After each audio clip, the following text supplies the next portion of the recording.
മക്കയിൽ റുക്കാന എന്ന പേരിൽ ഒരു ഗുസ്തി വീരനുണ്ടായിരുന്നു.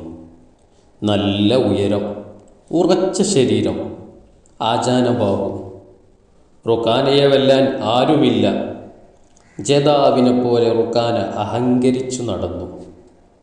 ഒരിക്കൽ മലഞ്ചെരുവിൽ വെച്ച് അയാൾ മുഹമ്മദ് നബി സല്ലല്ലാഹു അലൈഹി വസല്ലമയെ കണ്ടുമുട്ടി.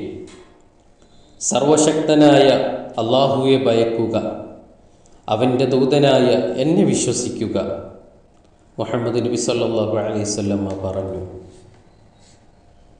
താങ്കളുടെ മാർഗം സത്യാധിഷ്ഠവും ഗുണകരവുമാണെന്ന് ഉറപ്പുണ്ടോ?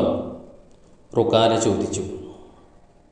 താങ്കൾ ഗുസ്തിക്കാരനല്ലേ, നമുക്ക് ഒരു കൈ നോക്കിയാലോ? മുഹമ്മദ് നബി സല്ലല്ലാഹു അലൈഹി വസല്ലമ തിരിച്ചു ചോദിച്ചു. റുക്കാന മുത്തുനബി സല്ലല്ലാഹു അലൈഹി വസല്ലമയെ രൂക്ഷമായൊന്ന് നോക്കി. ഒരു കരാറുണ്ട്, ഞാൻ ജയിച്ചാൽ എന്നെ വിശ്വസിക്കണം, മുഹമ്മദ് നബി സല്ലല്ലാഹു അലൈഹി വസല്ലമ ആവശ്യപ്പെട്ടു. റുക്കാനക്കത് തമാശയായി തോന്നി. അയാൾ പൊട്ടിച്ചിരിച്ചു, ഒരു പരിഹാസച്ചിരി. നബി തിരുമേനിയാകട്ടെ ഗുസ്തിക്ക് ഒരുങ്ങിക്കഴിഞ്ഞു. റുക്കാനക്ക് മുഹമ്മദ് നബി സല്ലല്ലാഹു അലൈഹി വസല്ലമയെ നേരിടാതിരിക്കാൻ കഴിഞ്ഞില്ല. രണ്ടുപേരും ഗുസ്തിയിലായി. പൊരിഞ്ഞ മൽപ്പിടുത്തം. അവസാനം മുഹമ്മദ് നബി സല്ലല്ലാഹു അലൈഹി വസല്ലമ ജയിച്ചു. റുക്കാനക്കത് വിശ്വസിക്കാനായില്ല. ഒന്നുകൂടി നേരിട്ടാലോ? തോൽവിയുടെ നൊമ്പരമറിഞ്ഞ റുക്കാന ചോദിച്ചു. മുഹമ്മദ് നബി സല്ലല്ലാഹു അലൈഹി വസല്ലമ സമ്മതിച്ചു. വീണ്ടും ശക്തമായ മൽപ്പിടുത്തം.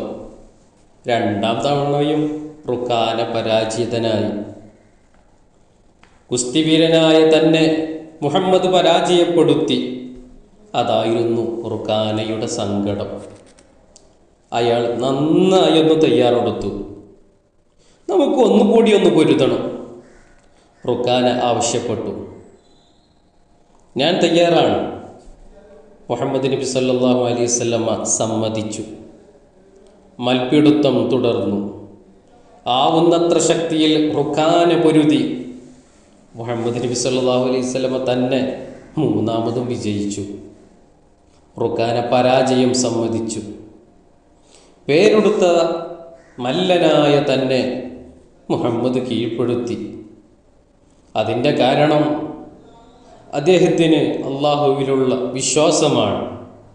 അള്ളാഹുവിൻ്റെ ശക്തി മഹത്വമേറിയത് തന്നെ. റുക്കാനക്ക് അത് മനസ്സിലായി. അങ്ങേക്ക് എൻ്റെ അഭിനന്ദനങ്ങൾ, റുക്കാന പറഞ്ഞു. റുക്കാന കരാർ പാലിച്ചു.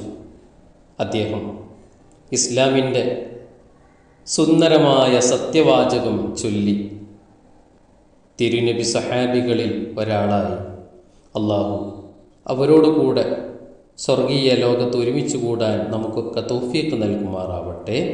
അസ്സലാമു അലൈക്കും വറഹ്മത്തുള്ളാഹി വബറകാതുഹു.